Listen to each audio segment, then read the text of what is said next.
शहरातील वर्दळीचा रस्ता असलेल्या वसमत रोडवर आज बुधवारी 1 एप्रिल दुपारी एक थरारक घटना घडली. राजगोपालाचारी उद्यानाजवळ एका धावत्या रिक्षाने अचानक पेट घेतल्याने परिसरात मोठी खळबळ उडाली. मात्र रिक्षा चालकाने दाखवलेल्या प्रसंगावधानामुळे कोणतीही जीवितहानी झाली नाही. दुपारी 11 वाजताच्या सुमारास एक रिक्षा वसमत रोडवरून जात असताना चालकाला इंजिनमधून धूर निघत असल्याचे जाणवले.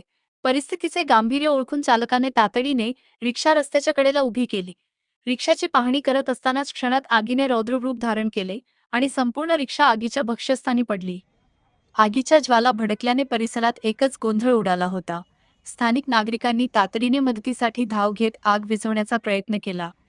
घटनेची माहिती मिळताच अग्निशमन दलाचे पथक घटनास्थळी दाखल झाले. त्यांनी पाण्याचा मारा करून आग आटोक्यात आणली, ज्यामुळे आजूबाजूच्या परिसरात आग पसरण्यापासून रोखण्यात यश आले. एकमत डिजिटल करिता कॅमेरामन राहुल धबालेसह सुधीर बोर्डे, परभणी.